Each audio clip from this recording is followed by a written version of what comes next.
हाथी और दर्जी की कहानी। एक गांव में एक दर्जी रहता था। वह नेकदिल, दयालु और मिलनसार था।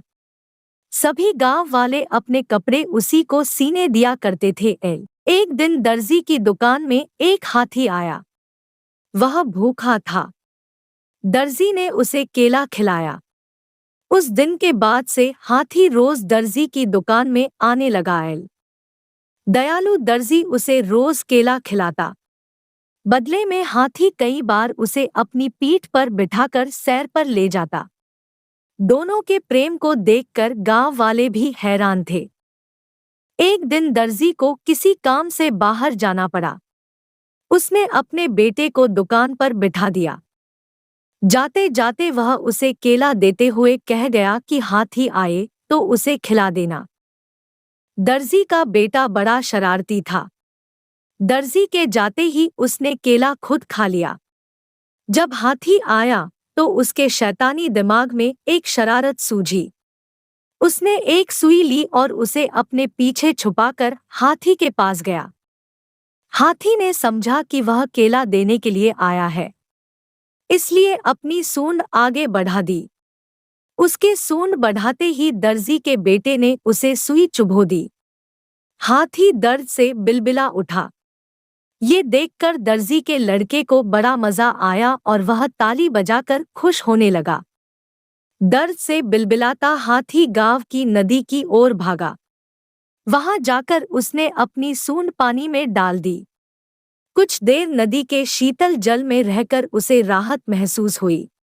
उसे दर्जी के लड़के पर बड़ा गुस्सा आ रहा था। उसने उसे सबक सिखाने की ठानी और अपनी सूंड में कीचड़ भरकर दर्जी की दुकान की तरफ बढ़ा। दर्जी के लड़के ने जब फिर से हाथी को आते देखा तो सुई लेकर बाहर आ गया।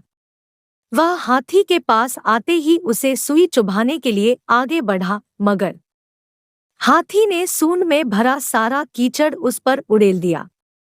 लड़का दुकान के दरवाजे के सामने खड़ा था। वह ऊपर से नीचे तक कीचड़ से लथपथ हो गया। दुकान के अंदर भी फैल गया और लोगों द्वारा दिए गए कपड़े भी गंदे हो गए। उसी समय दर्जी भी सारा काम निपटाकर दुकान वापस आया। वहां की ये हालत देखकर उसे कुछ समझ नहीं आया। उसने अपने बेटे से पूछा तो बेटे ने सारी बात बता दी। दर्जी ने बेटे को समझाया कि तुमने हाथी के साथ बुरा व्यवहार किया है, इसलिए उसने भी तुम्हारे साथ वैसा ही व्यवहार किया है। जैसा व्यवहार करोगे वैसा ही पाओगे। आज के बाद किसी के साथ बुरा मत करना। फिर दर्जी ने हाथी के पास जाकर उसकी पीठ सहलाई और उसे केला खिलाया। हाथी खुश हो गया। दर्जी के बेटे ने भी उसे केले खिलाए, जिससे हाथी और उसकी दोस्ती हो गई। उस दिन के बाद से हाथी दर्जी के बेटे को भी अपनी पीठ पर बिठाकर घुमाने लगा। अब दर्जी के बेटे ने शरारत छोड़ दी और सबसे अच्छा व्यवहार करने लगा। जैसा करोगे वैसा भरोगे। जैसा व्यवहार दूसरों से चाहते हो वैसा व्यवहार दूसरों के साथ करो। बुरे काम का बुरा नतीजा। अगर कहानी पसंद आई है तो वीडियो को लाइक और चैनल पर नए हैं तो सब्सक्राइब कर देना। जय हिंद, जय भारत।